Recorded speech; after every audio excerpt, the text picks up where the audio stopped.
പല്ല് നഷ്ടമായാൽ അത് ഉറപ്പായി വയ്ക്കുവാനുള്ള പല ഓപ്ഷൻസ് ഉണ്ട്. ഒന്ന് മാറ്റി വയ്ക്കാവുന്ന പല്ലുകൾ, അത് പലതരത്തിലുള്ള റിമൂവബിൾ പാർഷ്യൽ ഡെഞ്ചേഴ്സ് എന്ന് പറയുന്ന പലതരത്തിലുള്ള റിമൂവബിൾ പാർഷ്യൽ ഡെഞ്ചേഴ്സ് ഉണ്ട്. ഒന്ന് ഊരി വയ്ക്കാവുന്ന പ്ലാസ്റ്റിക്കിൻ്റെ സാധനമുണ്ട്, അത് തന്നെ കാസ്റ്റ് പാർഷ്യൽ ചെയ്യാവുന്നതുണ്ട്. ഫ്ലെക്സിബിൾ ആയിട്ടുള്ള ഡെഞ്ചേഴ്സ് ഉണ്ട്, അത് ഊരി വയ്ക്കാവുന്നതാണ്.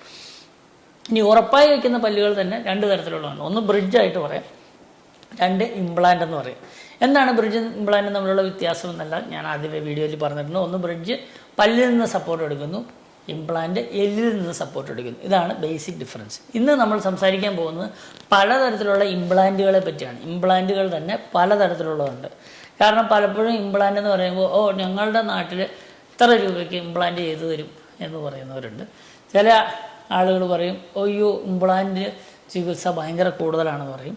അപ്പോൾ അവർ അന്വേഷിച്ച് നടക്കുമ്പോൾ ചില ചീപ്പായിട്ടുള്ള ഇംപ്ലാന്റ് കിട്ടും. ചില ഇംപ്ലാന്റുകൾ ഭയങ്കര ചിലവ് കൂടുതലാണെന്ന് പറയും. അമേരിക്കയിലെ ഇംപ്ലാന്റ് ഭയങ്കര കൂടിയതാണെന്ന് പറയും. എന്താണ് ഈ പലതരത്തിലുള്ള ഇംപ്ലാന്റുകൾ?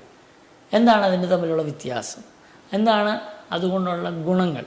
ഇതെല്ലാം മനസ്സിലാക്കിയാൽ മാത്രമാണ് ഇംപ്ലാന്റുകളെ പറ്റി നമുക്ക് ജനറലായിട്ടൊന്നും പറയാൻ കഴിയില്ല. ഇംപ്ലാന്റ് എന്ന് പറയുന്നത് പല ആളുകളും വിചാരിച്ച് ഉറപ്പായിട്ട് വയ്ക്കുന്ന എല്ലാ പല്ലുകളെയും ഇംപ്ലാന്റ് ആണെന്ന് വിശ്വസിക്കുന്നവരുണ്ട്. അപ്പോൾ അങ്ങനെയല്ല, പല്ലിൽ നിന്ന് സപ്പോർട്ട് എടുത്ത് വെക്കുന്നതിനെ ബ്രിഡ്ജ് എന്നും എല്ലിൽ നിന്ന് സപ്പോർട്ട് എടുക്കുന്ന കാര്യങ്ങളെയാണ് ഇംപ്ലാന്റ് എന്ന് സാധാരണ ജനറലായിട്ട് വിളിക്കാറ്. ഇനി ഇംപ്ലാന്റ്, ആദ്യത്തെ ഇംപ്ലാന്റ് എന്ന് പറയുന്നത് കൺവെൻഷണൽ ഇംപ്ലാന്റ് ആണ്. ആൽവിയോളാർ ഇംപ്ലാന്റ് എന്നതിനെ വിളിക്കുക. ആൽവിയോളാർ എന്ന് പറഞ്ഞാൽ ആൽവിയോളാർ ഇംപ്ലാന്റ് എന്ന് പറഞ്ഞു കഴിഞ്ഞാൽ ഈ ആൽവിയോളസ് എന്ന് പറഞ്ഞു കഴിഞ്ഞാൽ നമ്മുടെ പല്ലുകളെ സപ്പോർട്ട് ചെയ്യാൻ വേണ്ടി മാത്രം ദൈവം നമുക്ക് തന്നിരിക്കുന്ന എല്ലാണ് ആൽവിയോളസ് എന്ന് പറയുന്നത്. എന്ന് പറഞ്ഞു കഴിഞ്ഞാൽ നമ്മുടെ മാക്സില്ല എന്ന് പറഞ്ഞാൽ മുകൾ താടി എല്ല്, താഴെ കീഴ്ത്താടി എല്ല്, ഈ രണ്ട് സാധനം നമ്മൾ ഈവൻ നമ്മുടെ സ്കള്ള് കാണിക്കുമ്പോൾ പോലും ഈ രണ്ട് സാധനം അവിടെ ഉണ്ട്. അതൊരിക്കലും പോകാത്ത നല്ല കട്ടിയുള്ള എല്ലാണ്. അതൊരു കാലത്തും ദ്രവിച്ചു പോയില്ല. അതേസമയം നിങ്ങളുടെ പ്രായമുള്ള ആളുകളിൽ നോക്കി കാണാം, അവർക്ക് മോണയൊന്നും ഇല്ല, മോണയെല്ലാം പോയിട്ടുണ്ടാവും. അപ്പോൾ മോണയെല്ലാം പോകുന്നത് ആ ഒരു എല്ല് ദ്രവിച്ച് തീർന്നു പോകുന്നതാണ്. ആ ദ്രവിച്ച് തീർന്നു പോകുന്ന എല്ലിൻ്റെ പേരാണ് ആൽവിയോളസ് എന്ന് പറയുന്നത്, അല്ലെങ്കിൽ ആൽവിയോളാർ ബോൺ എന്ന് പറയുന്ന സാധനം. ഈ ആൽവിയോളാർ ബോൺ തേയ്മാനം വരുന്നതാണ്. പല്ല് പോയി കഴിഞ്ഞാൽ അതിൻ്റെയോടൊപ്പം തന്നെ അത് തീർന്നു പോകുന്നതാണ്. ആ ആൽവിയോളാർ ബോൺ തീർന്നു പോകുന്നതിന് മുമ്പ് നമുക്ക് ചെയ്യാൻ പറ്റുന്ന ഒരു കാര്യമാണ് ആൽവിയോളാർ ബോൺ ഇംപ്ലാന്റ്സ് അഥവാ കൺവെൻഷണൽ ഇംപ്ലാന്റ്സ് എന്നൊക്കെ പറയുന്ന സാധാരണഗതിയിൽ ചെയ്യുന്ന ഇംപ്ലാന്റുകൾ. ഇപ്പോൾ ആൽവിയോളാർ ബോൺ പോയി കഴിഞ്ഞതിന് ശേഷവും ആൽവിയോളാർ ബോൺ തിരിച്ച് കൊണ്ടുവന്ന റീജനറേറ്റീവ് പ്രോസസ്സ് വഴി, അഥവാ ബോൺ ഇൻക്രീസ് ചെയ്യുന്ന, ബോൺ വിഡ്ത്ത് ഇൻക്രീസ് ചെയ്യാൻ വേണ്ടി ഗ്രാഫ്റ്റിങ്, ബോൺ സ്പ്ലിറ്റിങ് മുതലായ കാര്യങ്ങളെല്ലാം ചെയ്ത് അതിനകത്ത് എല്ല് കൃത്രിമമായി വെച്ച് പിടിപ്പിച്ച് ആൽവിയോളാർ ബോൺ വലുതാക്കിയതിന് ശേഷം ചെയ്യാറുണ്ട്. ചിലപ്പോൾ സൈനസിൻ്റെ ഏരിയയ്ക്കാണെങ്കിൽ സൈനസ് ലിഫ്റ്റ് മുതലായ കാര്യങ്ങളെല്ലാം ചെയ്തതിന് ശേഷം നമ്മൾ ആൽവിയോളാർ ബോൺ ഇംപ്ലാന്റ് ചെയ്യാറുണ്ട്. അഥവാ അത് സോഫ്റ്റ് ബോണാണ്. ആ ബോണിനകത്തേക്ക് എല്ല് ഈ പറയുന്ന ഇംപ്ലാന്റ് വെച്ചതിന് ശേഷം അത് ഓസിയോ ഇൻ്റഗ്രേഷൻ എന്ന് പറഞ്ഞു കഴിഞ്ഞാൽ പല്ലും ഈ പറയുന്ന പല്ലല്ല, ഈ ഇംപ്ലാന്റ് എന്ന് പറയുന്നത് പല്ലായിട്ടാണല്ലോ വെച്ചിരിക്കുന്നത്. ആ ഇംപ്ലാന്റ് അഥവാ റൂട്ട് ഫോമായിട്ട്, റൂട്ടിൻ്റെ ഷേപ്പിലാണ് അതിരിക്കുന്നത്. അത് നമ്മൾ ആ എല്ലിൽ വെച്ച് ആ എല്ലും ആ പറയുന്ന ഇംപ്ലാന്റ്, ടൈറ്റേനിയമാണ് മിക്കവാറും എല്ലാ ഇംപ്ലാന്റ്സും, ആ ടൈറ്റേനിയവും ഈ പറയുന്ന എല്ലും തമ്മിൽ പൂർണ്ണമായി സംയോജിപ്പിച്ചതിന് ശേഷം അതിനുവേണ്ടി ഹീലിംഗ് നടന്നോ അല്ലെങ്കിൽ നല്ല ടൈറ്റായിട്ടിരിക്കുകയാണെങ്കിൽ അതിൻ്റെ പുറത്ത് തന്നെ എത്രയും വേഗം പല്ല് വയ്ക്കുന്നതാണ് ഒന്നാമത്തെ conventional implant, root form implant, alveolar implants എന്നൊക്കെ പറയുന്ന ഒരു രീതി. ആദ്യത്തെ ഇംപ്ലാന്റ് അതിന് പലപ്പോഴും പ്രൈമറി ലോഡിങ് ചെയ്യാൻ പലപ്പോഴും സാധിക്കാറില്ല. സാധാരണഗതിയിൽ 3-4 മാസം കഴിഞ്ഞതിന് ശേഷം മാത്രമാണ് അതിനകത്തൊരു ലോഡ് കൊടുക്കാറുള്ളൂ.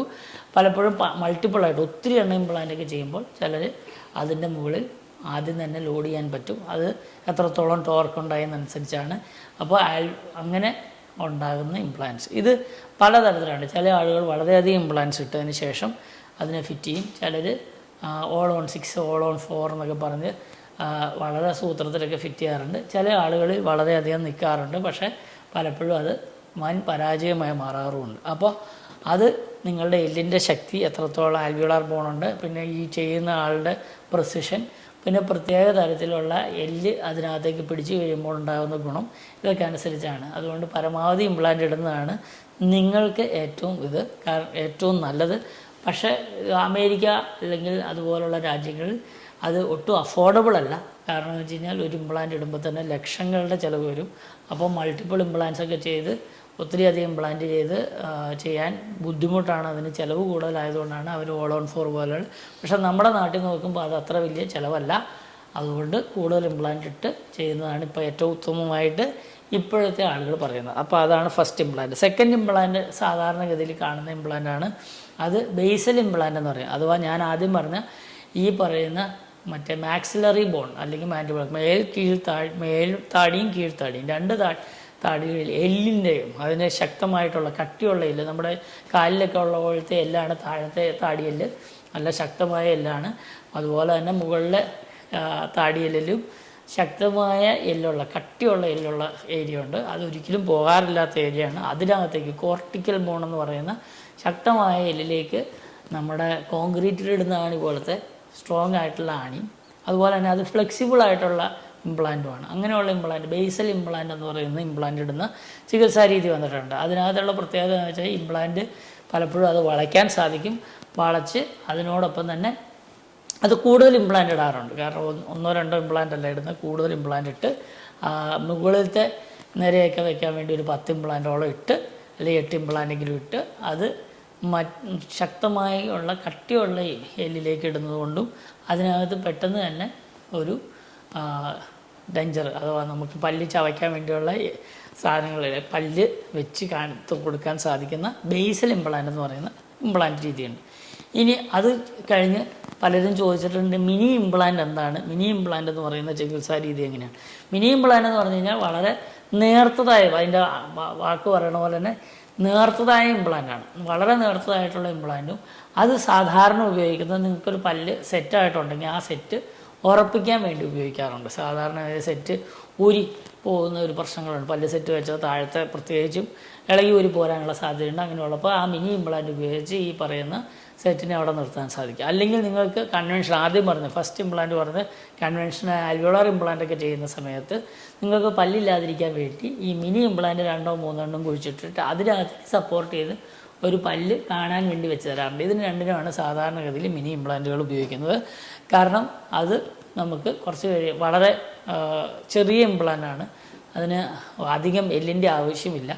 അതൊക്കെ ഉള്ളതുകൊണ്ട് അതുമാത്രമല്ല ഇത് സപ്പോർട്ടീവ് അല്ല, ഇത് റിറ്റൻറ്റീവാണ് എന്ന് പറഞ്ഞാൽ റിറ്റൻറ്റീവ് ഇംപ്ലാൻസ് എന്ന് പറഞ്ഞു കഴിഞ്ഞാൽ അത് പല്ല് ചവയ്ക്കാൻ വേണ്ടി ഉപയോഗിക്കുന്നതല്ല, അത് അവിടെ ഇരിക്കാൻ വേണ്ടി അഥവാ പല്ല് അവിടെ പിടിപ്പിച്ച് വയ്ക്കാൻ വേണ്ടി മാത്രം ഉപയോഗിക്കുന്ന ഇംപ്ലാന്റ് മിനി ഇംപ്ലാന്റ്. ഇനി മറ്റൊരു ഇംപ്ലാന്റും കൂടെ ഉണ്ട്, അത് ഓർത്തഡോണ്ടിക് മിനി ഇംപ്ലാന്റ്സ് ഉണ്ട്. ഓർത്തഡോണ്ടിക് മിനി ഇംപ്ലാന്റ്സ് എന്ന് പറയുന്നത് പല്ല് കമ്പിയിടാൻ വേണ്ടി അല്ലെങ്കിൽ എന്തെങ്കിലും ഒരു സപ്പോർട്ട് ചെയ്യാൻ വേണ്ടി, ഇപ്പോൾ ചിലപ്പോൾ ചില ഡേഞ്ചേഴ്സൊക്കെ നമുക്ക് അവിടെ നിർത്തേണ്ട കുറച്ച് സമയത്തേക്ക് മാത്രം നിലനിർത്തേണ്ട ആവശ്യമൊക്കെ വരുമ്പോൾ ഉപയോഗിക്കുന്ന ചെറിയ ഇംപ്ലാന്റ്സ് ഉണ്ട്, വളരെ ചെറിയ മിനി ഇംപ്ലാന്റ്സ് ഉണ്ട്. അത് 6 മില്ലിമീറ്റർ മുതൽ 10 മില്ലിമീറ്റർ വരെ നീളമുള്ളതും ഓരോ 1.2 മില്ലിമീറ്റേഴ്സ് മാത്രം തിക്നെസ്സും ഉള്ളത് ആയിട്ടുള്ള, അല്ലെങ്കിൽ ചിലപ്പോൾ 2 മില്ലിമീറ്റർ തിക്നെസ് മാത്രമുള്ള മിനി ഇംപ്ലാന്റ്സ് കിട്ടാറുണ്ട്. അത് നമ്മുടെ മോണയിലേക്കൊക്കെ പിടിപ്പിച്ച് കഴിഞ്ഞാൽ അത് ലോഡ് ബെയറിംഗ് ഇംപ്ലാന്റ്സ് അല്ല, അഥവാ നമുക്ക് ചവയ്ക്കാൻ വേണ്ടിയുള്ള ഇംപ്ലാന്റ്സ് അല്ല.